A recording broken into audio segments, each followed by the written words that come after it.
What the heck is up, Overwatch League fans? Yep, it's the start of the Countdown Cup quarterfinals. Quarterfinals? I suppose it would be the quarterfinals, right? Because it's the final match of the quarters. So that makes a lot of sense. My name is Brennan Hook. I'm joined by, as always, Joshua Sideshow Wilkinson. We're going to be bringing you the action for at least some of the games today. Starting off with a good one, but we're going to get. I want to talk about the rest of the matches first because I realize I'm not supposed to reveal what match we're casting first yet, because that's not in the order of things that I've been given to keep it a secret. Describe. It's not really a secret. You can look at the overwatchleague.com/schedule. I'm assuming that's a website, and you can see all of the matches that are going to be played today. But firstly, we're going to be taking a look at the bracket, because the teams have decided what teams they are playing against, and it actually mirrors, I believe, the Melee, sort of, not in terms of seeding, but at least in terms of the matches of the quarterfinals that we are going to be seeing played today. Yeah, we'll definitely see some new semi-finals and finals, though. And from here on out, it's where things really start to get interesting. There's the potential for an upset or two today, though most of the people would be predicting, I assume, you had the chance actually to fill in your own brackets on the overwatchleague.com website, but I think most people were predicting our top 4 seeds to make it through today. It's just a matter of putting in the work and seeing if you can get the results. And this opening one, the Dallas Fuel taking on the San Francisco Shock, I think everyone's assuming the Shock are coming in here and just going to destroy. But Dallas have always taken a map off the Shock when they've played this season. It's been 3 times so far, 3-1, 3-1, and a 3-2. So they've actually been kind of competitive. They have. However, it would be disingenuous of us not to mention the fact that Dallas Fuel currently is in a bit of a turbulent time. They've had a lot of their coaches currently gone, a lot of their players are currently gone, and they're going to be rolling out with a pretty consistent 6th lineup across the board, actually, which we can bring up shortly. Generally speaking, Dallas Fuel are in a bit of a sticky situation, and they're going up against potentially the best team in North America. Oh yeah, this is a rough situation to find yourself in, Josh, as a Fuel player. Yeah? I will say that's just going to make it all the more amazing if Dallas do end up winning, you know? We're just setting the scene. The Dallas fans are going to be annoyed that we're not giving their team the respect they deserve, but we're setting the scene that if Dallas do win, it's amazing. Well, here's the starting 6, and in my opinion, what it really relies on is Doha and Onigod having amazing games. Onigod has to be able to go toe-to-toe with Ants, whatever he ends up playing, but Doha's the specialty player for me. Yeah. Unless Doha can have a godly performance on the Genji, I think it's going to be kind of over for Dallas. He actually had some good performances on Junkrat in the past as well, but it's that Genji that the San Francisco Shock have been struggling to deal with in the past, and San Francisco themselves have actually been trying to integrate as well. They've kind of thrown it around between a couple of different players, and in the Summer Showdown, they basically just didn't play any. They just played the Tracer. Yeah, they kind of just opted out of it, which to a degree I think some of the teams thought they could, but Genji proved a little bit too powerful in the current metagame. And Shock have definitely been experimenting with different Genji players since then. It's been some experimenting for sure. Rascal, Tayo, you've got Striker sometimes actually as well, and of course, who am I forgetting? Super, obviously. Super. That's who you're forgetting. Badger.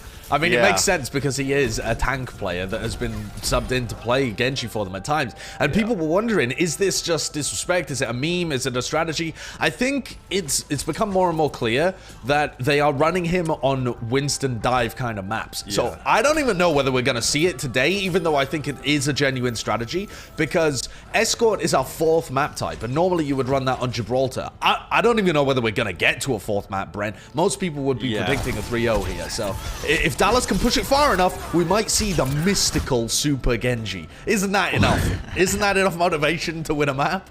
Possibly for Dallas, but we'll see. At least for the San Francisco Shock starting 6, they look like they're not opting into any sort of Genji whatsoever, because Ans and Striker are going to be the DPS duo, which screams to me that they're going to be playing some Tracer compositions with Striker on the Tracer and Ans playing either the Ashe or the Widowmaker. It makes a lot of sense when you consider what map we're going up on as well, which we're going to be getting into later, but generally speaking, that composition suited for more open map archetypes.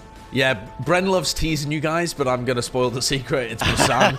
it's big, it's open. Most teams play some combination of like the Tracer Widow, or teams have tried to play the Genji, but it's a bit wide open. I actually really like the map. I think it offers a lot of variation, but the San Francisco Shock have really got to focus in on specific strategies, because this is not a gimme of a tournament. They did not win the previous one. They did not, yeah. And Super actually had a couple of thoughts on the previous tournament and the meta going into this one. I think the last time in the summer shutdown, we kind of had troubles with Genji and kind of dealing with this whole meta. But we took a lot longer of a look at it this time around, and we've tried some things that we think work and some things that we think don't work. So we're just gonna try to use our strategies in the match, and hopefully it'll work out for us. So you'll notice that young Delisi was intentionally quite vague in terms of the strategies that he was listing out. And I think that's for good reason, because the San Francisco Shock have moved away. Initially, yes, everybody was memeing, myself included, about the Super Genji. But as time has gone on, it's become apparent that they want it to be treated as a serious strategy.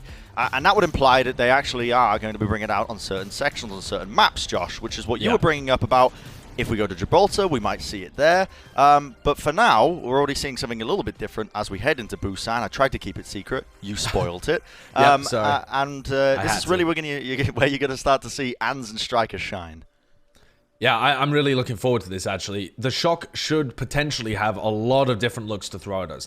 Ants and Striker on maps where you can get value out of the Tracer. They can throw in Rascal on the Genji when they want to run Orisa double shield strats. We've seen the APAC teams and actually the Philadelphia Fusion, forgot the name of that team for a moment there. We've seen the APAC teams and Philly Fusion run a lot of the Winston Zarya, which Smurf has been amazing on Winston this season, so that could be another option for the San Francisco Shock too, if they want to run that kind of composition.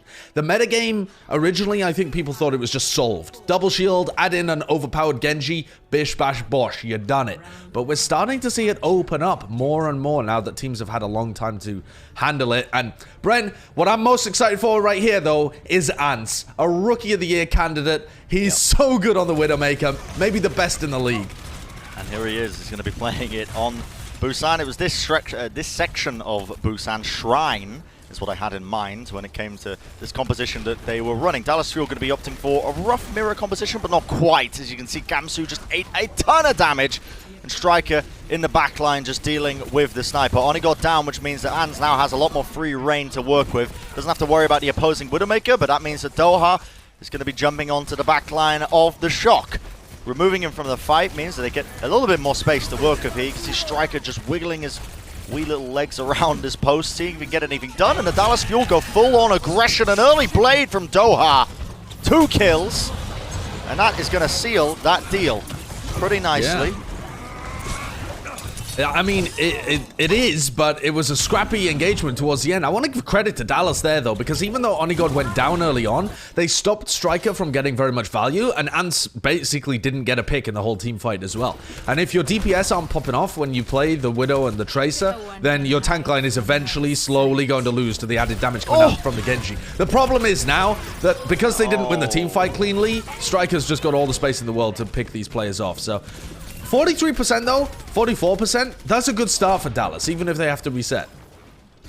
Yeah, the healers, as you said, Josh, it wasn't a clean fight. They ended up dying a little bit later in that fight, so the tank line couldn't get healed. And it's always a danger when you've got a striker on the enemy team that he's just going to be zipping off onto the flank and removing a couple of members of it. But well done to Dallas. 44% is nothing to scoff at. A great start to this series in a match that a lot of people would not consider them to really be able to get a map. That's just being realistic with it. Oh, what a nice shot. I love watching Ants. His aim is so clean. Yeah. His clean is so aim. So clean is so aim, yeah. Oh my goodness! Threading the needle actually on the flank. I mean, this guy is... It's just insane to think of him as a rookie candidate, but he had such a reputation when he was playing on the Korean ranked ladder, way back when Overwatch was realistically first released as well. Ans was known as one of the best Widowmakers in the world back then, and you know, he's had breaks and he's come back into the game every now and then, but his consistency is like something we've never seen before. And the fact that he can pull out a range of different heroes. I genuinely thought he was going to be a Widowmaker one trick in this season, but he hasn't been. Dallas are going to take another team fight here. Double tanks ultimates available, but they've already lost their Batiste. This fight's already over unless Onigod can hit more headshots like that. Yeah, they might be able to try and turn it around, but Ans is still alive, causing damage from the flank angles. Again, you can see the Gravitic Flux is going to be killing absolutely everybody. Just raises them up into the sky, and Violet just dealing with any pesky Widowmakers on the flank. San Francisco Shock are still in control of this point, 90% in counting, and Dallas Fuel now just searching for answers, making swaps to see if they can contest the point. They're gonna have a Supercharger and a Blade, so if Onigod can get an early pick, maybe take down Ants. They know Onigod's there. Onigod did touch. They just got to the point. Yep. So they are going to be able to get that overtime going. Ants trying to hit a shot or two, but Onigod goes down on the flank to Violet. That is going to open it up massively. Doha's got to go big with this Blade now as he unleashes it, but Striker commits the pulse bomb just to take out the Supercharger. A worthwhile exchange when you consider the importance of that ultimate, and now the San Francisco Shock can start to pick apart the Dallas Fuel. And round number 1 will be going their way, as it was foretold in the archives. Violet getting a bunch of kills towards the end there, just based on Striker's harassment. This has got to be one of the best maps, like that round specifically, Sanctum I believe it's called, has got to be one of the best map archetypes for the San Francisco Shock. Just being able to run Ants on the Widowmaker and Striker on the Tracer is absurd. It just plays into the strengths of those DPS players like no other round that I can think of. Yeah. Take a look at the replay here of Violet getting all of those kills. A kill on the flank, maybe? No, he just comes in and gets a 3k towards the end here. It's so many different angles, though, that they're attacking from, right? Like, Striker's coming from the back, Violet's coming from an off angle, and then they've got Choyobin from the other side. Shock is so coordinated. And this is what I want to see. Are the Shock going to play a lot of Winston Zarya comps in this series and in the playoffs overall? I think this composition is slowly going to become meta, but we'll see what the Shock have to say about that. The danger zone for here is Ans, because he's really got to be careful. Even if he takes the high ground, Doha can really dethrone him realistically from any sort of perch he wants to hold on. And Dallas Fuel, you can see the amount of space they get just because Doha is on the Genji. It allows you to take neutral fights much more effectively, and Smurf is struggling to get in. Nice accretion off onto the side. Twilight will go down. Choi will be next. Shock are trying to turn it around in their favor, trying to capitalize off of it. Note on 4 HP, but will go down, but not before Doha finds many picks. And it's going to be opening this up for the team. Dallas Fuel win the team fight. It is scrappy once again, like that previous round we've just seen. And Ans is in no man's land, right at the back of the point. But also, Ans has contributed to a kill on Gamsu and delayed the capture of that point. I feel like the San Francisco Shock, if they hadn't lost Twilight there, I feel like they could have engaged again really quickly. They're planning on it, you could see, just from the positioning. But now with Twilight going down, great shot by Onigod just to stabilize everything. And Ants has made the swap over to the Sombra here. So instead of matching Onigod, and like you said, Brent, being at risk of being dived by Doha, he's they're going to set up for a Tracer Sombra meta. I really like this. I think it's very intelligent. Makes a lot of sense. The adaptations they've made. You got to make them quick, but now the Blade comes through from Doha. Probably going to be getting a couple of kills with this one, surely. Whip shot back, actually, and the rally committed, so not as much value as he was hoping for. Twilight did go down, but Smurf with the Primal Rage is putting in a ton of work, and look at the tech. That's so good. Gliding across the sky and takes out Onigod before he even knew what was going on, and this round has mirrored the first one exactly. 44% again for the Dallas Fuel before the Shock end up taking it. Intense deja vu. That's really weird.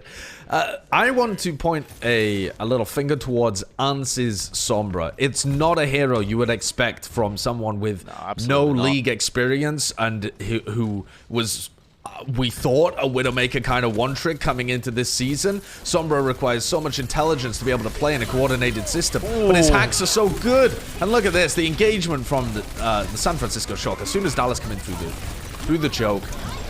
Pulse bomb comes through though, and it looks like the Dallas Fuel are easily winning this fight off the back of the picks they've got. However, so weak. You never want to count out the San Francisco Shock because Ans and Striker, with a pincer approach, just collapse on the front line of Dallas after they had already engaged, and they win out the team fight just when you thought it was going to Dallas Fuel's way.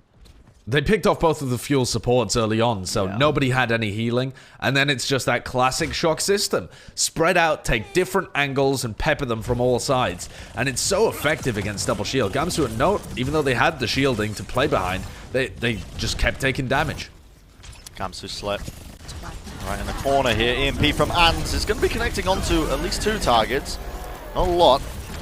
Neutral hacks coming out as well. The Shock very close now to this Graviton Surge. Troy getting pressured, ends up using it, but it gets ate up in the end. Note using the grass just to remove it from the fight. What a play from Note. able to take it into his own hands. 80% and counting for the Shock. The Dallas Fuel need to win this fight, but Striker with the pulse bomb battered into the corner. Smurf setting his teammate up for victory, and the dash out will not be enough. Doha chased to the ends of the earth. That's so incredibly clutch from Striker. The best Tracer in the world, he does it again. Paired alongside the best Winston currently as well.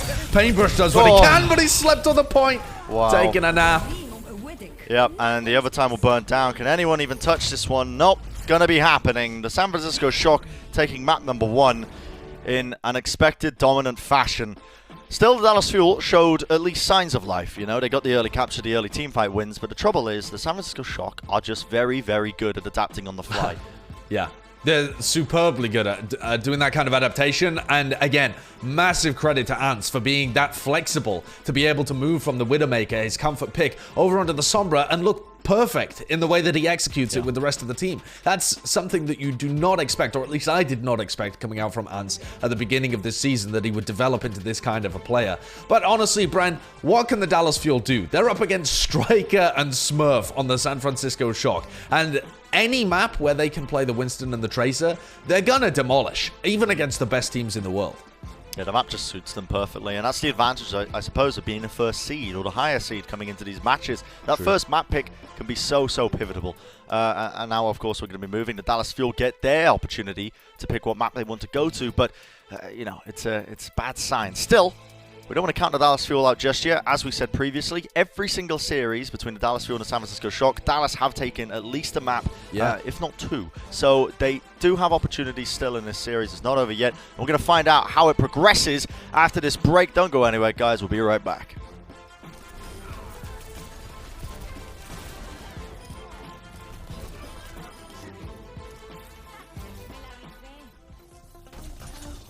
The Overwatch League is brought to you by Pringles Wavy. Big crunch, big flavor.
The Overwatch League is brought to you by T-Mobile. Switch today and rank up to America's largest 5G network, T-Mobile. And by State Farm. For auto, home, or renters insurance, like a good neighbor, State Farm is there. Welcome back, everybody, to the Countdown Cup, and welcome back to our first series of the day, the Dallas Fuel versus the San Francisco Shock, shaping up to be a series indeed, because we're going to be moving over to a new map. It's called Kings Row. It's actually not new. It's been around since the game's inception. It's generally speaking considered to be a fan favorite. It really is. You know, you can subscribe to my podcast for regular history tips on the Overwatch League. But we do have a ton of substitutions being made across the board for the San Francisco Shock. Not the Dallas Fuel. AKM is not going to be coming in, but the San Francisco Shock are going to be making some switches. And this is really cool because, frankly, the Dallas Fuel taking the Shock to Kings Row is insanity, in my opinion, because it's just historically been one of the Shock's best maps. And it's the only map in the pool at the moment where you see Super play the Reinhardt. They'd like to play a Reinhardt rush composition on this map. That's why you see Moth come in to play the Lucio, Super come in to play the Rein, and they normally have Rascal play a range of different heroes, but he can play the Mei and these kind of things. He's just hyper flexible. This plays perfectly into the best look that you ever see from the San Francisco Shock, which is the rush. They're like, the rush, the Reinhardt rush comp. It's like their classic GOATS-esque feel from 2019. If you're taking the San Francisco Shock to Kings Row, first of all, you must know that they're going to run this comp because they've been doing this for the last week, and it looks like a very set strat. Sure. And you've got to have a plan to be able to deal with it. If that plan is double shield and Genji, well then Gamsu and Doha have got to step up. They have to. I mean, it's that is such a hard ask, isn't it, against a team like the San Francisco Shock to expect that kind of improvements across the board. But realistically, when I look back at that first map as well, at the various moments, we saw Dallas take the initial team fights on both of the rounds that were played. But the real difference maker was the San Francisco Shock and how they adapted on the fly, how they changed their composition. And the Dallas Fuel just need to be quicker when it comes to keeping up with the transitions that are being made here by the San Francisco Shock in terms of their game plan. They need to be able to, in the moment, say, okay, you're doing this, we need to do this. Just in short, we call it adaptation. And this is something that's kind of been lacking, I think, from a lot of the mid-table teams, Dallas in particular. And this is what you kind of see between this gap that develops then between these higher seed teams and the lower seed teams. Now, is it impossible? No. But, again, the question mark for me is, why Kings Row? Why male models, Josh? Well, why? But why male models? I don't know, Brent. I think it's got to be because they think that their double shield Genji comp can beat the San Francisco Shock's rush. And in theory, it can. What you really need is Gamsu's halts to be perfect. If Gamsu hits perfect halts to slow down Super as he charges towards you on the Reinhardt, not literally charging, but as he advances towards you, then sometimes you take a lot of the... Yeah, sometimes. He's not Gig, though. Yeah, I mean, maybe he wishes that he was. Yeah. You seen the jawline? That's true. That's true. That man is built like, I don't know. Diamonds. Yeah, it's like a mixture between a rhinoceros and a falcon. Yeah. Anyway. Anyway, what were we talking Dallas about? Fuel versus Shock. Yeah, sure. I mean, I don't know how to respond to that, you know. I mean, it's a compliment, but it's just an odd thing to talk about during a quarterfinals match in the Countdown Cup. Still. Hello.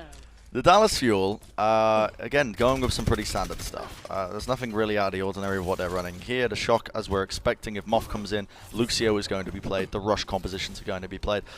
I'm kind of preemptively cringing at just what I think the outcome is going to be here. 5, 4. What I'm asking, Josh, is how do the Dallas Fuel dismantle this composition? This kind of, what do they need to adapt to? Last time I answered this question, I went on a tangent about Gig, but my point was that Gamsu needs to hit these really nice halts. Oh, look at this. The wall. We saw this from the Houston Outlaws a couple of weeks ago. That's so lovely. Just gets them onto the high ground. And very nicely. Diving straight into them. Look, the brawl. Instantly going to be meeting them. Hand-to-hand combat that's occurring right here on the point. The fire strike comes through from Super, connects onto a couple of targets. The heals are through for Dallas Fuel. That's the one thing they do have. They have to back off and recharge shield here, and they'll go for another engagement when the speed is active. And this is where it's really important. If Doha manages to find that pick. Okay, this is where it's really important that the halt slows them down. Look at that halt. Stops their aggression, but the Mei wall is timed after the halt to make sure they can still land onto note. And this feels like almost an inevitability. Super kind of out of position. The Earth Shatter laid down.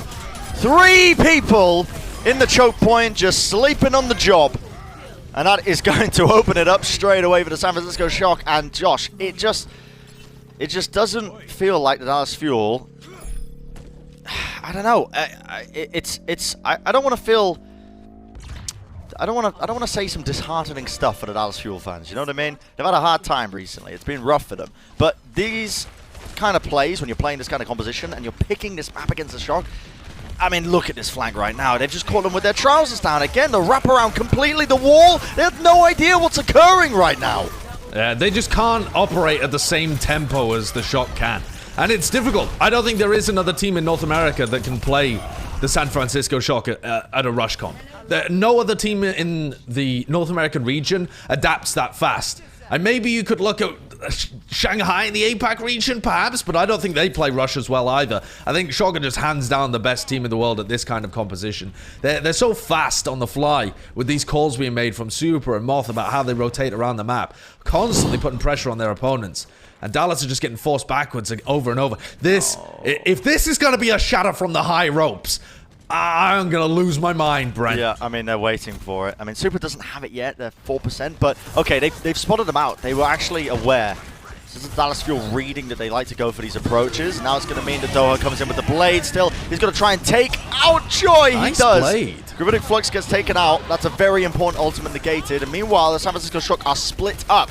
The wall comes through, but Bob is still going to be peppering them from the sidelines. The flank here, note, mistimes the accretion, and the Earth Shatter comes through. San Francisco Shock are trying to turn this one, and it looks like they might do just that as the Blizzard and Coalescence is laid down. It's enough damage. Certainly gets the job done when it removes the tanks from the Dallas Fuel's front line. And that's so smart from Rascal and Super turning that fight around. Super was insanely weak, but he knew that if he just held on for them to get in position to heal him up with the Coalescence and get the Blizzard down, they could still win that fight. And now they've trapped a couple of Dallas Fuel players up in this high ground area. Rascal's in trouble here. I'm not gonna lie, Rascal could die. Oh my god, he dodged the shield bash! He jumped over his head to dodge the shield bash! I mean, that's just a matchup where Rascal didn't have Ice Wall, didn't have Ice Block, shouldn't have won that 1v1 in the corridors. Yes, his team came to help him, but I mean, that's just ridiculous. That's so good. I mean, I love watching the Shock play, man. They decimate their competition. They pull these crazy moves on them and they peel for each other so well. Fuel with a lot of ultimates here, though. They should be in a good position to stall this out. Blade comes through into the hole. Trying to get anything done. The sound barrier is instantaneous, but it is going to get the job done when it comes to removing Rascal. Taking him out. Super very low. The right clicks will do the business, and you don't want to be in close quarters when there's a Genji on the opposition because, well, that just happens. You just get eviscerated from side to side. I'm always so impressed with the Shock on King's Row when they run May Widowmaker as well, because they don't really have much damage to finish off the players that they trap with the walls, right? Normally you would see the May with the McCree or the Reaper or something to kill those people that you trap. But instead, Rascal and Super and Choyobin do so much damage, and Ants hits shots so regularly that they can still get away with it. Gravitic Flux sent up into the sky. Super has the Earth Shatter, but he's just waiting for the opportune time. Remember, he's got to go up against 3 shields. The Brig, the Sigma, the Orisa. It's hard to try and get any sort of value out of an Earth Shatter. If you get even one person down on the floor, it can be quite an accomplishment. Rolling forwards, he's looking for it! How does he find them like that? Nails them to the floor. The Immortality Field will come out in response from Dallas, but is it going to be enough? Trades now, as Onigod is trying to put in the business, put in the work. Doha as well, the DPS duo of Dallas. And when we said it in the pregame, they needed to turn up this game. They needed to step up to the plate. And they have just saved it for the Dallas Fuel in that moment. San Francisco Shock have got a couple of ults to work with here. The Flux and the Coalescence. They can still play aggressive. They've got to be worried at least a little bit about the Doha plate, though. Or conscious of what they need to do about it. Nice from Onigod. That's just going to be a reset from the San Francisco Shock. And this defense now has been pretty good from Dallas. Yeah. Oh, Rascal calling for a pause here. Okay, big pause. Okay. I was slouching. I was just lounging, and now it's going to be coming back to us. I got to be like, okay. Hi, guys. Yeah, I was back to the pristine professional the entire time. This has been a good defense from the Dallas Fuel. As soon as they got that big ult bank stored up and they've been able to kind of combo and cycle a few of these big ultimates, they've put a stop to the San Francisco Shock. And also, Ants has been shut down too. The majority of the time when these pushes are coming in, Ants hasn't got the space or the picks to be able to contribute to his team. He died to Onigod in that previous fight as well. I think it's very difficult for Ans in this situation when he's playing the Widowmaker on this final point. It feels weird to make comparisons, I suppose, to my own ranked adventures, but there are some opportunities to play the Widowmaker on this final point, but you'll find it very difficult to get value done when Onigod is on the high ground and just able to just dodge in and out of range of the headshots, constantly lay down dynamite damage. Like, he doesn't need to necessarily be always poking his head over to be a consistent threat on that high ground. It makes it difficult because Ans is the only person who can deal with it. He doesn't have a Genji by his side to try and dislodge that from the high ground. There's no dive characters per se being ran. So it is hard for Ans to get something done if Onigod is actually turning up and putting in the consistent damage into him. And that's realistically what has been one of the biggest struggles for this team. And I'm just looking at the match chat. I'm a bit distracted because, yeah, it looks like we're probably going to be here for a while with this pause. Yeah, well, I think as well, Ans, that's why it always impresses me with Ans running the Widowmaker alongside the May, because he's good enough to make a suboptimal pick work on King's Row. Like, his player skill is good enough that he can still run the Widowmaker, and the Shock have looked amazing on King's Row. You know, when you would you ever advocate this lineup being run by another team? Probably not. You'd ask for a McCree to be run, or a Reaper, or an Ashe, or something like that. But instead, Ans normally finds a lot of value out of this Widow. He does indeed. Well, while we wait for this game to get back underway, why don't we take a look at some of Super's best moments? Take a look.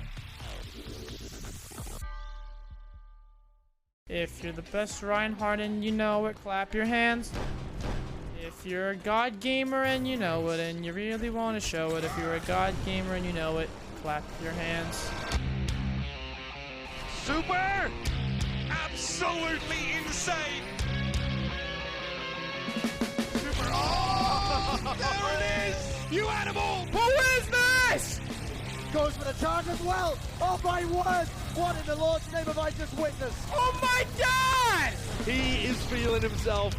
What a huge play from that guy. Swag on. Here comes San Francisco. What a shatter! No! The fire strike from Super. What? Super swinging for the fence. He's looking for a home run. He gets in another charge kill. Super is out of this world.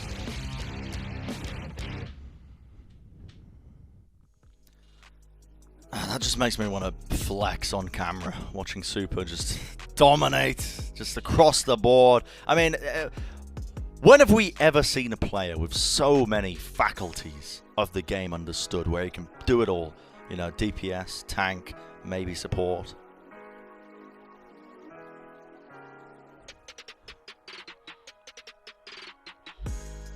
Yeah. Oh, sorry, I've been muted because I'm stupid. You muted I'm a yourself. fool, Brennan. Again? I'm a fool. I was gonna say maybe if we see the Super Zenyatta, then we can give him that credit of being one of the all-round players. But Mira, actually, we coming up, we're going to be seeing the Gladiators later on taking on the Philadelphia Fusion. Mira recently has been playing a bunch of different roles as well. He played all three roles in one match recently, where he went from the DPS, playing like Junkrat and the Doomfist, to playing the Zarya for them, and then he played Brig for a map as well. So, you know, there you go. The goats runs deep. You know, when you play it once, you can just pull it out whenever, I suppose, even though it doesn't necessarily play the exact same way. Now, on the other side of things, we've got the Shock as well, and one of the things that we haven't really discussed, actually, is the amount of MVP candidates this team has. Violet being one of them. He is number one statistically in so many stats when it comes to Zenyatta. The guy is a little bit of a freak beast. He really is. Interestingly, we're seeing Violet play the Moira here on King's Row, but his Zen and his Batista have basically been what he's been playing all season long. And I think most people would say that he's been top one in the world for both of those heroes. You could make some arguments about other people, like currently Alarm has slightly better Batista statistics, but the eye test seems to favor Violet in some of those situations. And don't get me wrong, there are amazing Zenyatas all across the league, but Violet has kind of hyper-specialized into those two roles to the point where it's hard to argue that he's not at the very, very worst top three across those two. Yeah. So I think that the Shock have got just a great system, pairing him alongside Twilight and then alongside Moth to be able to rotate people around, and they always have their players on hyper-specialized, really good roles. They all know what their job is whenever they get subbed into a map. It's just a really well-coached, well-structured system. Yeah, I mean, it's one of the reasons why I'm not going to hide it. I'm a big fan of the San Francisco Shock, just on the basis that I really like their coaching mentality, I think, is where they've just laid down the foundations of the players first, bring up that knowledge so that you can have any player ready in-game for anything chucked at them. It's one thing to prep a team for a specific strategy, but Overwatch is a very fluid game. You can never go into a match expecting one thing, because when something different comes out, you want your players to be ready. That's what Shock are kind of built on, is what teams like Paris are built on now as well, because they've got obviously former members of the San Francisco Shock coaching staff. 9K's in there, alongside Rush from Element Mystic. So that's a team with a very formidable coaching staff. We're going to be getting the game underway shortly, guys. Just to give you a quick update, we're just waiting on one more player on the Dallas Fuel's side of things, and as soon as they're in, the unpause will be happening. For now, though, I just want to say, man, it is hot in this room.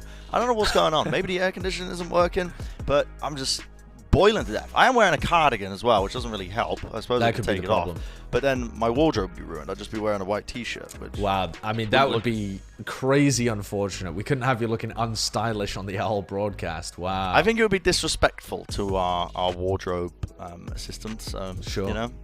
Sure. Just to, take it off. Yeah, well, nobody, I think, wants you to start getting undressed either, so let's keep you just sweating out there. That might start getting people leaving more than they already are, you know? I think it definitely would.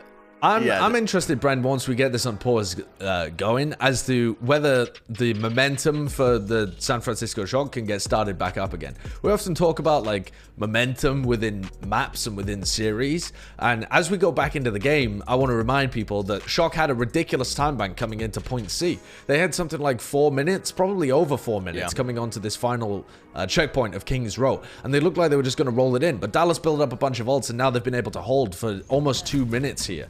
So back into the game, and you can see that Dallas have still got an Amp Matrix and a Supercharger for this next fight. So things have still not significantly shifted in favor of the San Francisco Shock. This is still going to be a difficult point to break, and Ants is sticking to that Widowmaker. It is indeed. They do have the Coalescence. We'll see how they opt to be using it again. Full-on aggression. They're not being stopped by the pause. The momentum is there. Gamsu will fall. They take full advantage of that, and they just dive straight into it. Now, they have to respect the amplification matrix. Super ended up going down as he took way too much damage there from Crimzo. But once Bob fades away, they might be able to retake this point. The trouble is, the longer they wait, the more members of Dallas start to respawn, and the more they start regrouping as 6. Now, it's all about the space, though, Brent. It's all about the space that they've managed to create. And the Shock have now got Dallas Fuel pinned back towards the edge. They can't hold the corner anymore. They have to hold the very back of the Foundry on King's Row, which gives Super many opportunities to work his way around the flank here. Hands in trouble, but Super with the Shatter gets the one pick. Charging into the backline here. Nope, might be in trouble, but the rally is there to shield Bash and the Accretion just to stun him up. Gravitic Flux committed as well, which means Super will go down. An aggressive play by the Shock, but not really coming to fruition. Still to be traded, but it looks like Dallas Fuel are in complete control of this. They have the main tank advantage right now. Oh, Accretion comes out of nowhere, knocks Doha. That's a great Accretion, though. It actually saved Violet, too, because Choyobin was able to peel for all of those players that were trying to get the pick on Violet. If Violet had died, that would have reset the situation another 10 seconds. As it is, the Shock are getting up to big ultimates, and they've got space, and with so much more room to work with. Oh, and the headshot on Doha, who's the only player on the Dallas Fuel that has provided any pressure to him so far. Oh, that might just crack it open, and that was the only player keeping hands in check as well. Part of the reason the Dallas Fuel were able to hold on as long as they did was because Doha was there. Now the Blade will come through, but it is a 1v6. His Gravitic fluxed up and off the map, and that is going to be the completion, but with only 30 seconds remaining. So the time back that Shock did have, it could have been a lot worse. Fair play to the Dallas Fuel, able to hold them there, that final checkpoint. And as I was saying, you know, a big part of that being Doha. He was keeping Ants in check for the majority of that final push. And when Ants can't get anything done, it becomes much harder. Absolutely. With 30 seconds remaining on the clock, that's actually a really good time for Dallas to defend. This is the kind of map where the Shock frequently snowball and set ridiculous kind of times in the time bank. 30 seconds means that if Dallas Fuel complete, even if it's in overtime, we're still going to go to another round. So their win condition here is pretty simple. Just get that payload all the way through. One step at a time, though, they're going to be tackling the point A defense to begin with. And the Shock, even though they like to run the Reinhardt-centric compositions on attack, they tend to favor the double shield on defense as well. Obviously, when you're attacking, you choose your moments to go in. When you're defending, you're kind of at the mercy of the attacking team to set the tempo. So it makes much more sense to run a defensive composition like that. I feel like this is kind of what the developers envisioned when they made the game as well. Running very different compositions for attack and defense. Let's take a look at Doha's blade towards the end here as well, because, I think, oh, so did he get sad. sent off the map? Yeah. See ya. Bye. Into the foundry. This really does seem quite dangerous. I think we've had this conversation before, but we can save it for another day. The game is beginning and starting. Oh, yeah, that's a long fall. It is a very long fall. It's weird that they have that in London just sitting there, a giant pit, but anyway. It's where they throw the poor people, Bren. Say again? It's where they throw the poor people. That's, well, not a future I want to live in. The Dallas Fuel are going to be trying to make their approach through here. The Holt comes through, and Rascal dashes through all of them, building up 50% of his blade already. The Dragon Blade's going to be a big win condition for them. And they're taking so much damage, the Immortality Field is getting forced out as well. Now, the Shock are looking for an opportunity to see if they can get a pickoff or two. When Ants keeps hitting shots like this, that burst damage comes through, and you can just easily get picked off. But the first casualty will be Super. As he goes down, going to be giving the Dallas Fuel an opening, a chance here. Can they capitalize off of it? And Matrix comes through once more, and they do get a kill onto Note. They followed up onto Crimzo as well. They turn it in a fight. This should have been an enormous advantage for the Dallas Fuel. You take out Super, there's no more shields. You're losing one of the main anchors for your team. But they couldn't capitalize. The Shock were able to just accept any sort of aggression and mold it around them. Yeah, they baited them into the Ant Matrix coming out from Moth, and they destroyed them with the damage coming out. It was a pure bait play. The San Francisco Shock just backed off into the choke point and then suckered them in. Once they were surrounded and getting hit by the damage coming through the Ant Matrix, it was all over for Dallas. You got to be very careful playing against teams at the level of the San Francisco Shock, because they can stabilize in a moment. Gravitic Flux going to be ringing everybody very, very low here. Blade from Rascal. He's going to try and get something done here. Deflect comes through just to keep him safe. Puts in a lot of damage, but now it's Doha's turn. Answering straight back, seeing if he can get a kill too. The trouble is, his two targets are rallying Brigitte and a fortified Orisa. He puts in the work though, and Crimzo will finish off Super in the end. So Dallas Fuel are in a great position to see if they can keep pushing this forward, if they can get any more additional kills. Yep, and Moth will go down pretty late in this engagement. Should be a matter of time here, unless the Shock are able to effectively not stagger, but it looks too little too late. Yeah, Dallas actually didn't even have to use that many ultimates there either. Only the blade coming out from Doha. And this is great for their momentum going through streets. Hello. Shock have got all of those late spawners that they're going to have to reconnect with, so they won't really be able to hold too far forwards. And then the ult advantage is massively in favor of Dallas. Ants is always dangerous though, right? Yeah. Always dangerous. Always a threat. And this sideline is pretty difficult to push through, honestly. It's also a dangerous one, honestly. If Doha decides to take a little bit of a flank, he can start to threaten Ants. But for now, you can see Doha's positioning. He's playing with the rest of the team in a brawly style. Gravitic Flux into the hold. Accretion just misses. Could have cancelled that, but Note will survive, get it off, which means that the San Francisco Shock are fallen quite low. In this fight, going to have to reassess how they want to be trying to approach this one. Heal back up. Dallas Fuel are getting a lot of space. A lot of space, but no picks. And that's the important thing, because the Shock have been able to stabilize, and now they are going out with a super blade of their own. Oh my Rascal. Goodness! Rascal, you absolute rascallion. So many kills. Is rascallion a word? Rapscallion, I think, is the word you're looking for. But see, I didn't grow up in Victorian England, so I don't know. Fair enough. I love that play from the Shock, though. Just disengage from the ults that are coming out from the Dallas Fuel. Don't give up any picks, which means you can still fight around the next corner, wait for your ults to come up, and then Rascal responds with this perfectly timed Halt Blade. He's got the Supercharger. Nice. And that's so clean from the Shock. Really good defensive play. That's how you play when you're down an ult advantage. Just perfect. Dallas Fuel have an opportunity to counteract this, but they get caught into the trap, into the maw of defeat. Crimzo goes down immediately there to the Gravitic Flux, and you lose your BAP. You got no heals, no damage, no immortality field. It is curtains. You just need to disengage as fast as humanly possible because you're just staggering at this point. Still, 2 minutes though is what the Dallas Fuel have left to work with now. Entirely doable. Ans continues to put pressure on his opponents. It still amazes me. Yeah, it still amazes me that he gets value out of Widowmaker on King's Row. I'll keep saying that because it's not a conventional pick whatsoever. But Rascal has scouted this rotation coming out from Dallas. So the San Francisco Shock know. This is something else that I really enjoy about the Shock's gameplay, is that they make sure they have vision at all times. Holt pulls him forward into the accretion. The dash just misses there from Rascal. Couldn't Good immortality field from Crimzo. That saved both of those players as well. About 15 seconds until they've got that back on cooldown, but they're going to be trying to lead it in. But again, how do you keep up against this Shock aggression? Nice shield bash into the counter attack there. You can see Doha went down, and Crimzo follows up with one of his own. So this is Dallas Fuel answering back. The Amp Matrix really being a central part of why they were able to get those 2 opening picks. Doha now needs to get something done with this blade. Shield bash down, dodge juke. The ankle's broken, but not enough. 2 kills, 3 for him. Nicely done. And that should open it up now for Dallas Fuel to get this point B. Yeah, they're going to be able to get that one pretty uncontested. Comes back to a failed blade coming out from Rascal. I think slight over-aggression without the setup being quite there from the San Francisco Shock.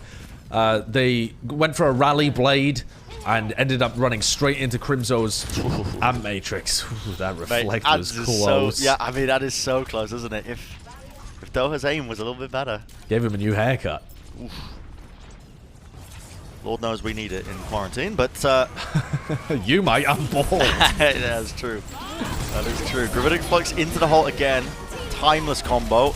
It's going to be forcing out the immortality field from Dallas, so they don't have that to move forward into this fight, but the Bob gets disengaged. Now Dallas want to be fighting in close quarters here. Super's in trouble. Gets pressured into the corner. Shock are trying to counteract this, but they're just getting obliterated in the process. They've lost so many players. And now the spawners, yes, they are going to start to come in, but Rascal has to try and stall this one a little bit at least. Maybe get a pick. He's just on the high ground right now, trying to see if he can stall it, be a bit of a distraction. Supercharger laid down by Super here. Rascal, again, just laying in the right clicks. He wants to go for a dash. I can just feel it. Oh, he wants the blade here as well. He wants the blade. The Supercharger blade would be huge to turn this fight around. But he realizes they've already done enough pressure just with the Supercharger, so it's time to reset. You don't want to overextend yourself. Rally on the side. Violet bashed a little bit, but he's going to be able to provide that extra armor to Choyobin to continue to harass pressure on this flank. Immortality field forced out as well. This is time for Rascal. If he wanted a blade here, it could be a free blade, but he actually is just going to be opting to hold it on. They think that the pressure applied from the rally, again, any time board is a good thing. Yeah, Dallas are too far back as well. You can't go for a blade in those confined areas. You're just asking to be punished. So they need to come a little further forward. He might go for the blade now, though. He can just drop on them with a hold. Should be back on cooldown. Bob is in the backline. He got booted back into the line of sight. Gravitic Flux sends them up. Doha with the blade. But 2 kills already for them. And Ans with the body shots. Not quite a bandit. Still, too much damage has been done in the final few seconds of this fight. And the Dallas Fuel, with only 15 seconds remaining, they're going to be making the switches over to the stall characters. They need to try and touch this one. Gamsu desperately making his way towards the point, but booped backwards as well. He can't even Is he even going to make it? No, shield bash, bashed back. Now, Paintbrush does manage to just zip his way back over, riding across the walls, but he will fall, and that is going to mean the Dallas Fuel lose the map. Not quite the series. Still another opportunity for them to try and come back from this one, but the San Francisco Shock are going to be leading now 2-0. It was looking... a closer map. Yeah, it was looking like there were moments where the San Francisco Shock could have been bested at times. I think in particular, right at that final section of King's Row, where it gets particularly hard to get value out of the Widowmaker. The issue is, though, Brent, Dallas had massive advantages and still weren't able to win team fights against the San Francisco Shock. That is a key difference maker for me, is that even when Dallas had these overwhelming ult advantages, Shock still were able to outplay them in terms of how they defended, where they set up, the pressure they applied to force out the ults early. They got fairly comprehensively outplayed, but Dallas did a pretty decent job of being able to win neutral fights against the Shock as well, and a couple of times get good punishes on Rascal as well, for example. So, not terrible from the Dallas Fuel, but they are 0-2 down going into our game break, and they have another opportunity to pick a map here. So far, whatever they've thrown at the San Francisco Shock has not worked. So, time for another option here. And the Shock are a team that have many, many different aces up their sleeve.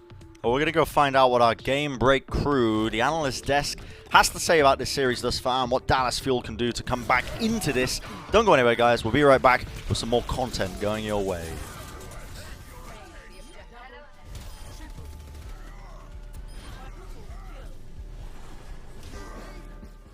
The Overwatch League is brought to you by HyperX.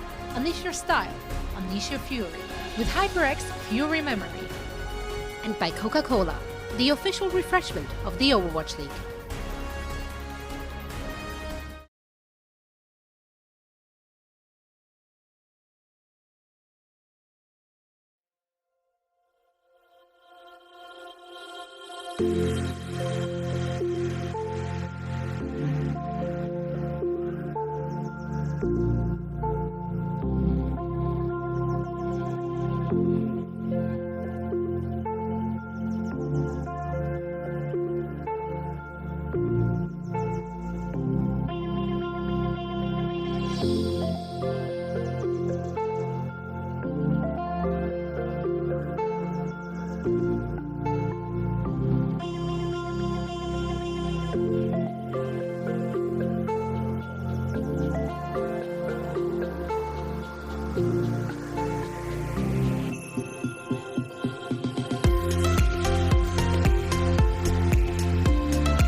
Hello and welcome to our game break presented by Cheez-It Grooves. Zoe here, joined by Costa and Reinforce. And currently the San Francisco Shock are leading the charge 2-0 against the Dallas Fuel, who, quite frankly though, did find a foothold when we headed over to Kings Row. But I'm skipping ahead already. Let's talk about that first map. That was quite a quick one for the San Francisco Shock. What stood out to you guys?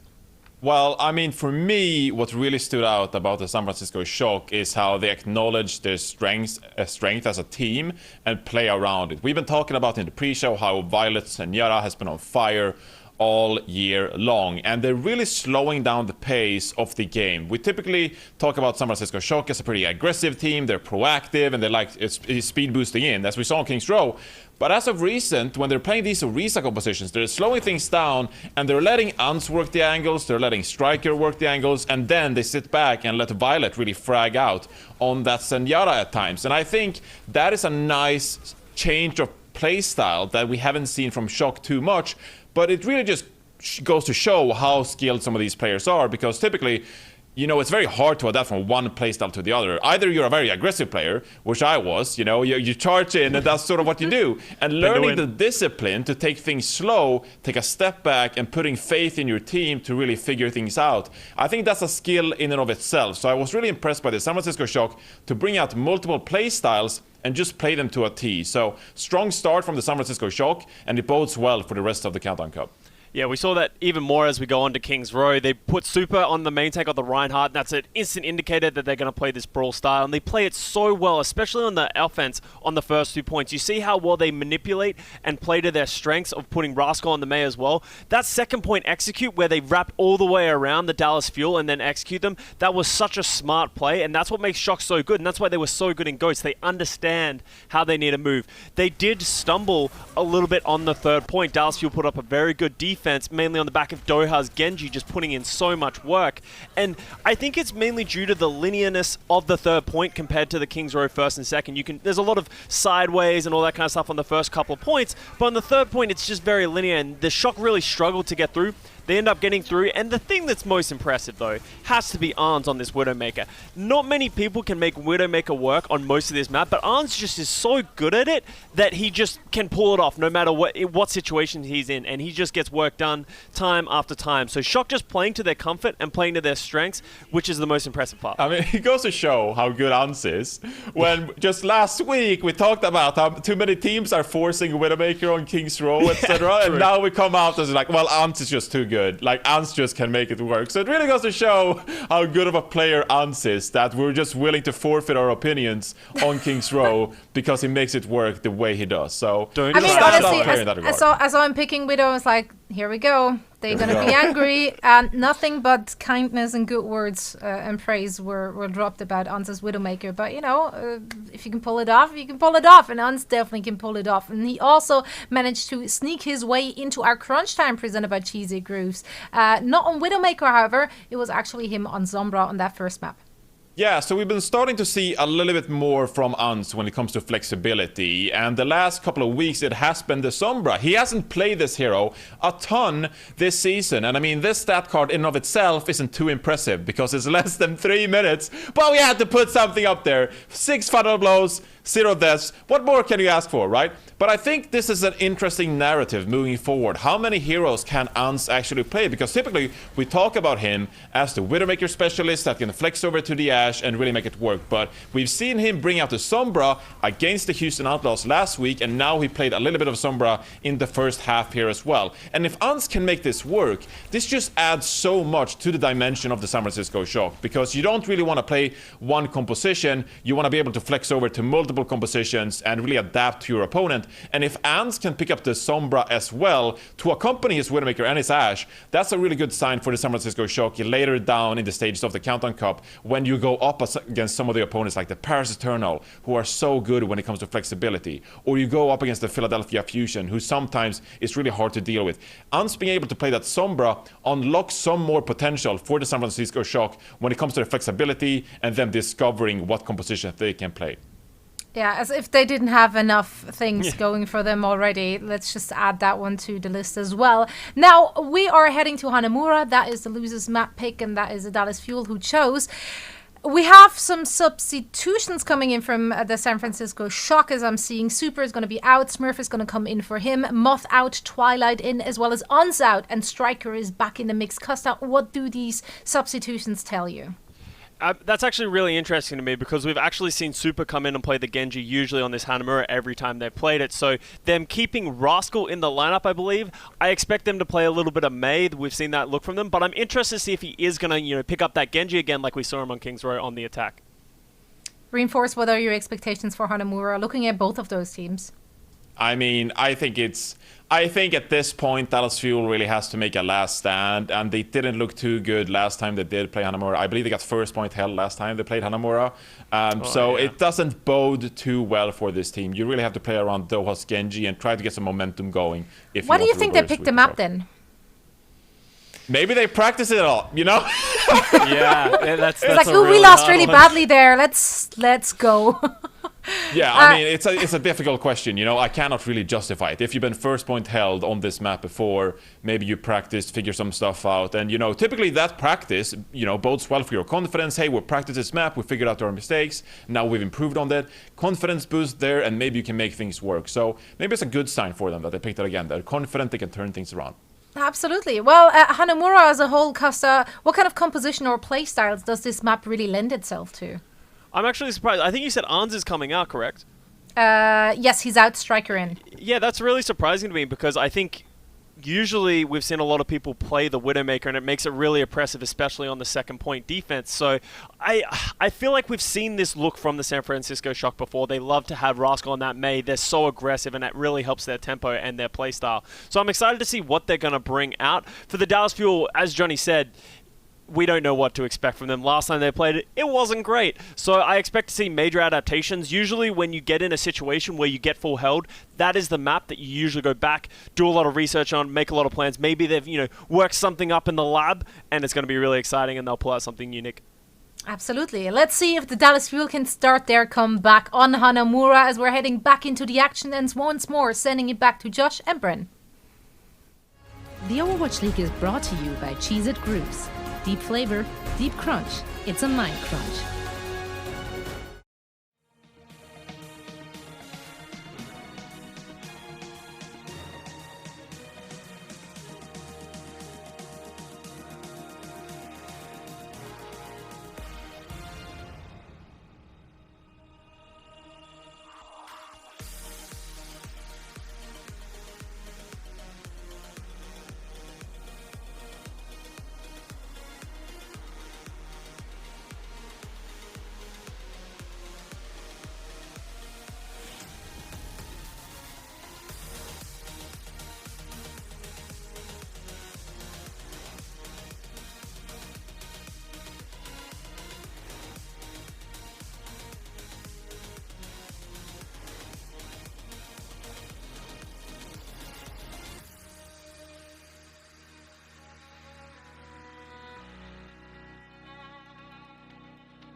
The Overwatch League is brought to you by HyperX.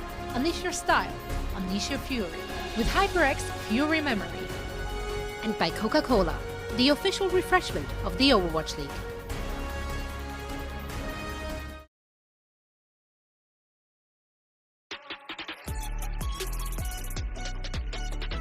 Three words I would like to use to describe Choi Hyobin: everything under control. Choi, there's no weakness. Oh, Choi Hyobin, this must be big!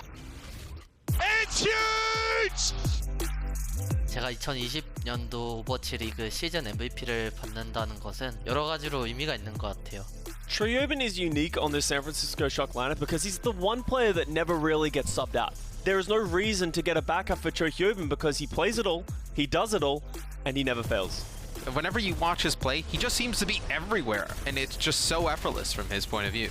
Anytime the Shock need a key play to stay in the game, Choi is going to find that play and execute. Oh my! Fantastic connection from Choi Hyobin there. 제가 좋은 경기력을 보여줄 수 있는 이유는 아무래도 팀원들이 절 많이 믿어주다 보니까 좀 그 기대에 부응하기 위해서 열심히 했던 것 같습니다. Will Choi Hyobin walk away with the T-Mobile $100,000 MVP prize? Cast your vote today. That's right, a reminder that T-Mobile wants you to choose the MVP. You can vote now at overwatchleague.com/MVP or on Twitter using hashtag OwlMVP and add the player's battle tag. So everybody, go and vote right now for who you think should be the most valuable player and be winning that award. And welcome back, everybody, to the Overwatch League. Yep, hope you enjoyed that game break as well. And you're joining us here in the midst right now with the Dallas Fuel versus the San Francisco Shock. And already, we've seen some unusual substitutions given the fact that we are going to be going over to Hanamura as our next map. Anz is going to be out and Striker is going to be in. I know Custer was saying that he was quite surprised by that because Widowmaker could be quite an oppressive pick on Hanamura. Definitely. Why do you think this is, Josh? I'm wondering whether it's because they want to play more Winston style of stuff. I don't think that's likely though. We haven't seen many teams try and run that on Hanamura. But possibly, you know, if you get Striker on some of these other roles that pair more with the Winston, then you could attempt to run that kind of style. Honestly, Brent, I don't know the answer to this one because I would have expected the San Francisco Shock to run more like Mei Ashe kind of stuff, or the Widowmaker at times, or Genji Ashe, Genji Widowmaker, this kind of strategy when it comes to Hanamura. So I'm interested to see what Striker runs because he hasn't been, even though we know he can play those heroes, and he has in the past played Widowmaker. I don't think I've ever seen him on Ashe, but he's played long-range hit scan before. I don't think it's likely that he's going to be playing that, because otherwise you wouldn't sub Ants out. So I think we're going to see some specialist strategy here from the San Francisco Shock, which makes 3 maps in a row where they've thrown something unique and not just blandly Genji Ashe meta at the Dallas Fuel. Like, they are constantly throwing their own unique takes on our current patch at their opponents. Yeah, just testing the waters, so to speak. Seeing what they can get away with, maybe. Maybe even try it during some of the matches at hand as well. We will find out, because we're heading into Hanamura. And, you know what Striker has been playing, actually? Hasn't Striker been also playing the Junkrat for them? That would be weird. Yeah, it'd be a weird pick on Hanamura. Yeah. I don't really know. My mind is open here. But my mind is wide open. Well, if it really is the Ashe, if this is the Ashe, I could be wrong, but this is the first time that I can remember seeing Striker play Ashe. At least, you know, for a significant period of time, assuming he stays on it for the defense. He has played Widow before, most notably when the San Francisco Shock was, or even when he played for the Boston Uprising, actually. Back in 2018, he played some. Yeah, I did wonder, are we going to be seeing some unique strategy coming out from the San Francisco Shock, where they vary up their DPS on the attacking side, but for now on the defense, this looks quite standard. Yeah. Maybe they play dive on attack, actually. Maybe they play Genji Tracer dive attack? I don't know. Very, very odd. Who knows? But interesting to see it play out anyway, because really, you know, Dallas Fuel are not too down here, and the Shock are massively favored, but I'm still thinking whether or not the Shock are favorites to win the Countdown Cup overall. Most people would have said they're not really. Someone like Paris is favored to win. Sure. But if the Shock have a lot of different specialty looks, then that puts things maybe a little more in their favor. I feel like maybe the Shock we're seeing right now is a different Shock to the ones we've seen previously. They definitely have some different looks. You can see the fight is now moved over to the point as both teams have rotated around the accretion off onto the side from Note. We're doing a bit of damage to them, peeling them away. Doha just gets the wall climb off, dashing through, seeing if he can get the kill. And the Matrix is pushing them all the way back there, and it's already killed both the support line of the San Francisco Shock. So this is going to be an easy point A capture now for the Dallas Fuel. Yeah, very simple. Great, huge amounts of damage set up there. Really nice holds as well from Guangzhou. And the Shock, it felt like there wasn't enough damage coming out from an off angle. And I maybe that's a bit of confirmation bias with me thinking, oh, Striker's not in and paying a lot of attention to Striker's role. But normally, I think if Ants was playing that Ash, he would have tried to get a bit of an off angle, felt very comfortable getting damage behind the shields, and known that his team was ready to peel for him. I feel like Shock were just lacking a little bit of that threat in the team fight. Took it a bit more straight up instead of surrounding and pushing from many different angles as the Shock would usually do. Nevertheless, nice take from the Dallas Fuel. Bit of a snowball potential here. Striker using that coach gun just to get back on the high ground. The Holt almost pulled him down. Now Bob's going to be sent onto the point just to try and get some capture progress, but the Gravitic Flux is used aggressively into the front line. And that's going to be an opening pick. But Choi is being assaulted from every single angle. So Gamsu, though, forced to the low ground. Rock in his face. He's stunned up. Not able to get anything done too much. Rascal might be in trouble, but he backs off just in time away from that dynamite shot, and the Shock are going to be holding on. I think Doa was in a college band called Rock in My Face. Probably. Yeah, he was in a lot of college bands, actually, from the sounds of it. Yeah, he had a lot of bands with weird names. Dallas gearing up for this attack. They've got so many ults to be able to work with, but so do the Shock. This is such a difficult point to be able to push, honestly. Striker set up on a big off angle here. They're going in for the blade. Holt's pretty good. Yep. Tries to make it work, but again, your target is a fortified Orisa. It's very difficult to get anything done, and now you're right in the midst of the rallying Brigitte. It's dangerous, but the supercharger damage is enough. Choi Hyobin will burn down from the dynamite, but Shock are going to be answering back with one of their own. Gravitic Flux is sent and used defensively. Rascal sent up in the air, and they take out the blade away from the San Francisco Shock. Now they can begin to try and get some damage down onto the point.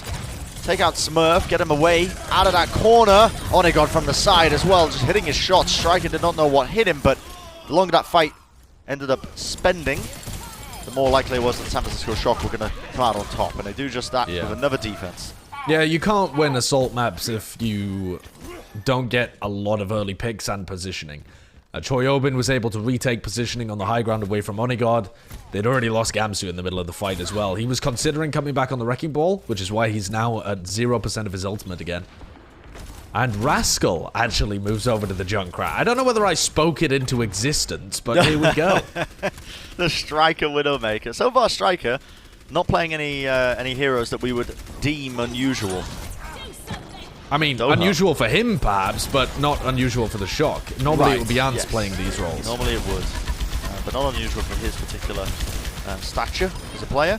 The players, though, on the Dallas Fuel, they're trying to get in these off angles, kind of like what Shock do, but over a much longer period of time, and it's not really working. Now, you can see they've rotated all the way around, so they push them out of the spawn, but that's pretty much it. Rascal might be in trouble, though. If they can get a pick off on him, not going to be happening. Just cleaning up the rest of these players. Yeah, a bit strange from the Dallas Fuel. We aren't really seeing them focus on dealing with Rascal or Striker at all. I had no real control over high grounds. They just went for a wraparound play.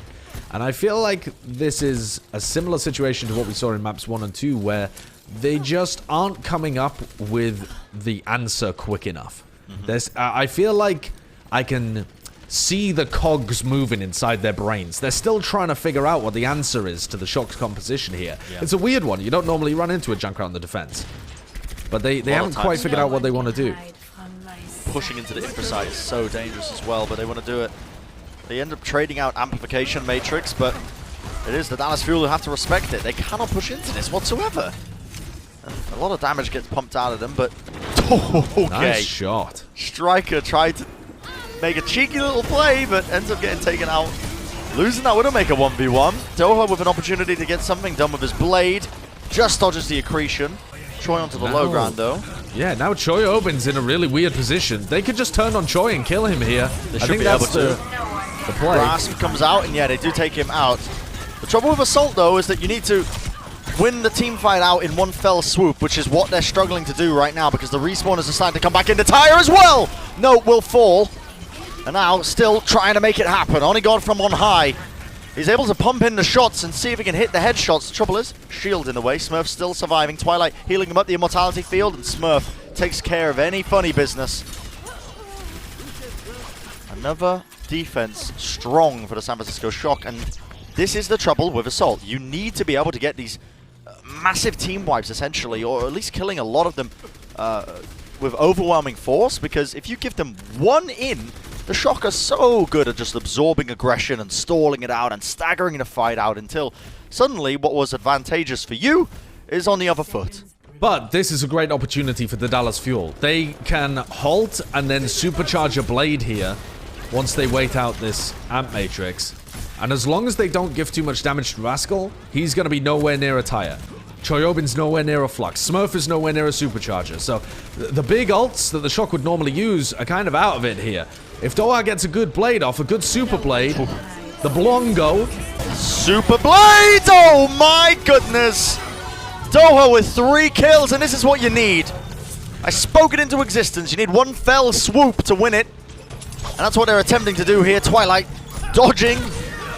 Taking a duel with Def himself in the corridors of close quarters. Still, the Shock do not want to give this one up. They've got the rally now, moving over to the stall carrier to Smurf with the charge across the map. The Tire has been built. Surely the Dallas aren't going to be falling here. The Tire gets a kill onto Paintbrush. He goes down. Someone needs to touch the point, though. Already 88%. That's what the Dallas Fuel have accrued. Still going to be trying to make it work, but Note moves down to the low ground, and he will go down. And it will just be Gamsu on the wrecking board, eventually battled back. And it's only going to be the 1 point, but 88% is what they did get on that final checkpoint. So it's a winnable scenario for Dallas Fuel, but not the most ideal one. Yeah, not terrible for Dallas, but Doha did his job, man. He came in, he had the Dragon Blade, it was paired up with the Supercharger. He got 3 kills, I think, to open that fight up. And, alright, Rascal does a lot of damage, so he's going to get close to a Tire when he respawns, but you can still win that fight. That is still a supremely winnable engagement. But nobody stayed on the high ground. Nobody focused on their positioning. Everybody just started chasing kills randomly across the point to try and clean up the rest of the San Francisco Shock. That's not principled gameplay. That's not going to be able to win you assault maps. It's too scrappy from the Dallas Fuel. And their focus fire and their positioning are just not good enough to clean up that fight. And the Shock just come back. And the Rhine, the Ball, the Tire, those stall heroes eventually turn things around. And so far, the question of why is Striker in has not been answered. Because he's been playing Ash and Widowmaker, which they would normally run Ants on, and Ants is better than Striker. I mean, as good as Striker is, and he has played at a top level on Widow before, albeit for a very short period of time, Ants is better. So it still begs the question, what are they planning here on attack? Okay. Yeah, it's gonna be the dive. Sombra Genji dive. If you remember, this is what they ran back in that first time that we saw this, the Super Play. Super played on Hanamura, and they ran the dive. Yeah. Now, it was dive weak with Orisa being out of the pool, but the Shock must have particularly liked that method of play. This is pretty similar to some of the APAC comps as well. This is, I keep saying it on the broadcast, but this is the kind of composition I'm expecting to become more and more meta in NA once we get to see the top teams play, because it's got a good answer to the double shield.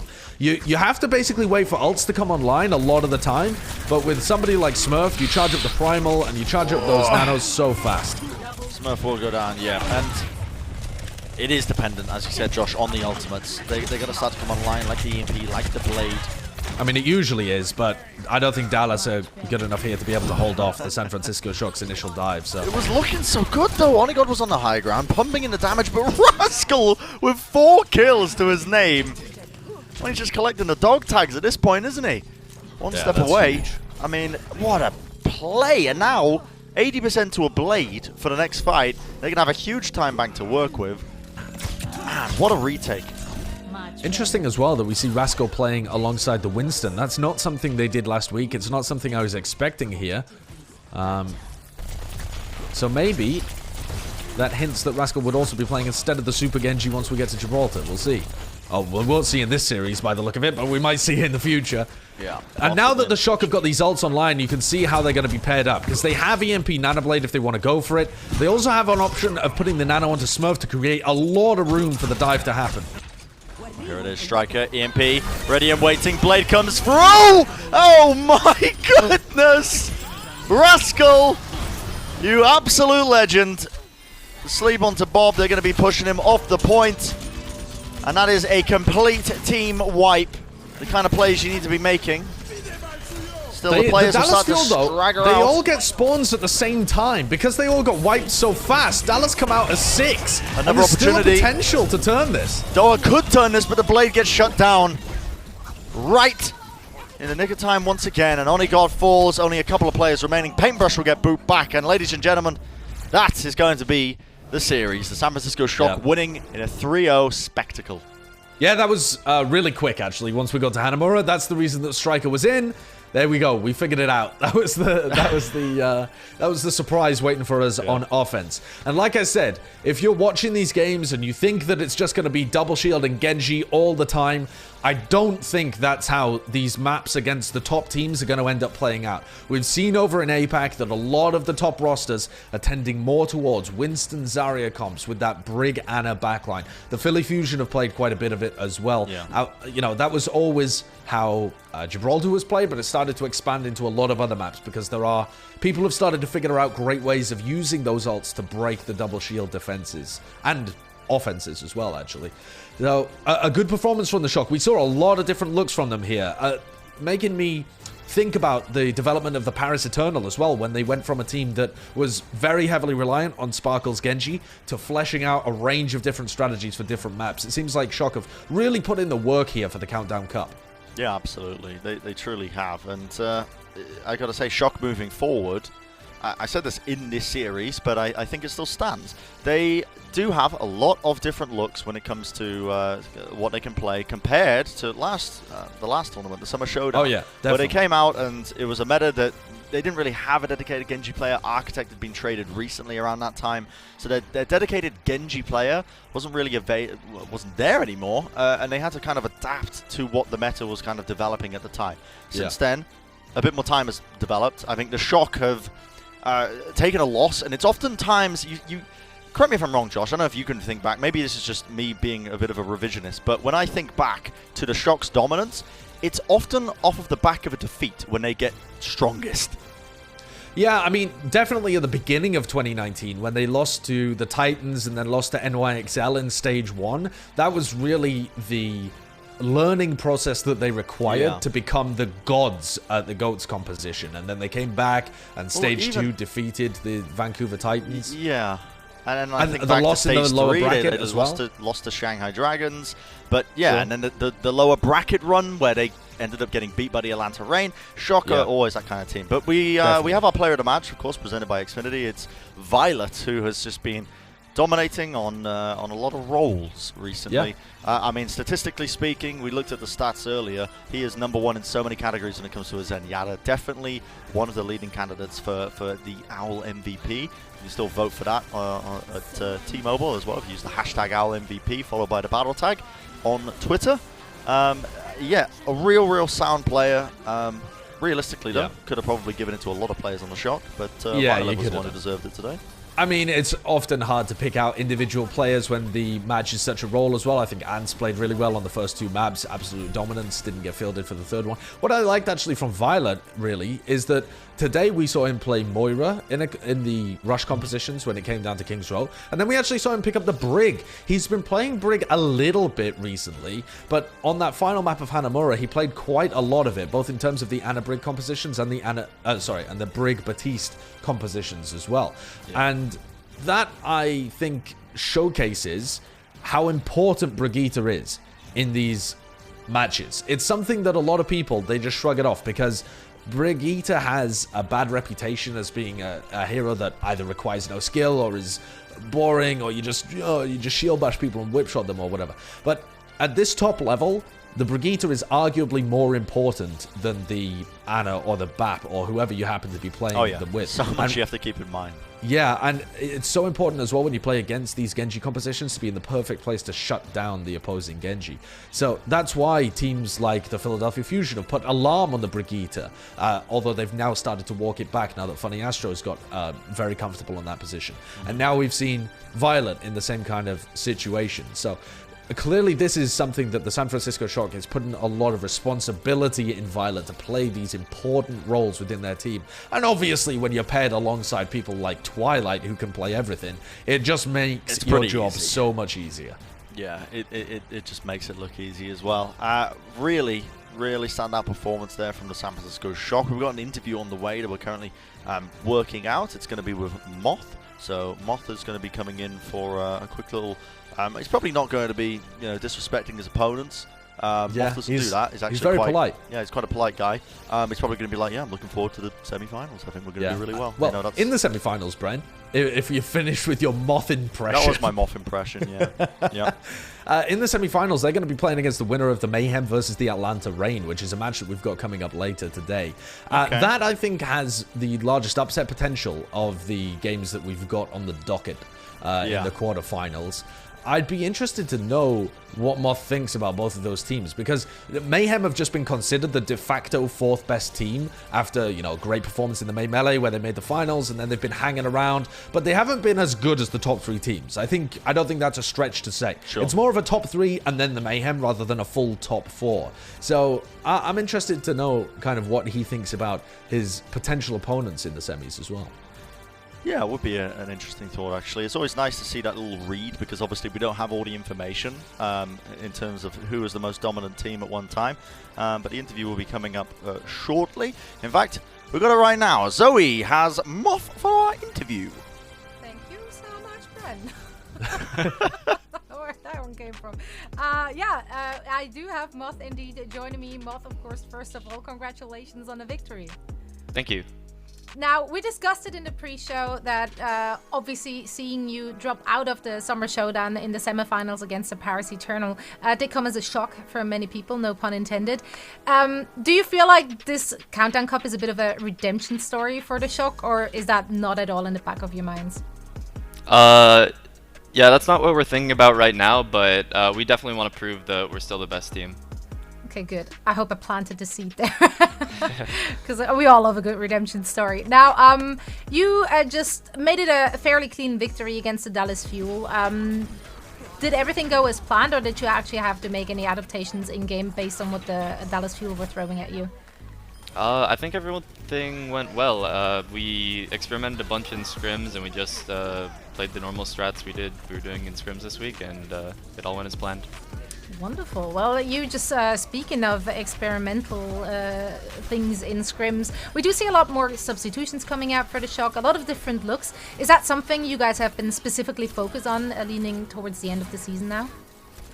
I think it's just for this meta in particular, there's a lot of different strats that can work depending on the comp or depending on the map or what players we have in, because Shock has a really versatile roster, so Krusty's always great at getting the most out of those players, so this week in scrims we've been trying out a bunch of different stuff and just went with what worked. In previous metas, we very often see that kind of just one comp dominates it all. Do you feel like in the current meta that is the case, or is there no one comp fits all kind of thing? Well, right now it seems like some teams are leaning towards double shield and some teams are leaning towards dive, and a lot of that depends on the map. But I think in the long run we would see one comp come out on top. But for now, since the patch is pretty fresh, teams are still trying to figure out what's best. It's definitely exciting to see a lot of different looks from a lot of different teams. Now, one last question before I let you go. Tomorrow, you will be heading into the semifinals, and it's going to be either against the Atlanta Reign or the Florida Mayhem. Which of those teams do you think is more likely to actually end up in the semis? And also, which one would you prefer to face off against?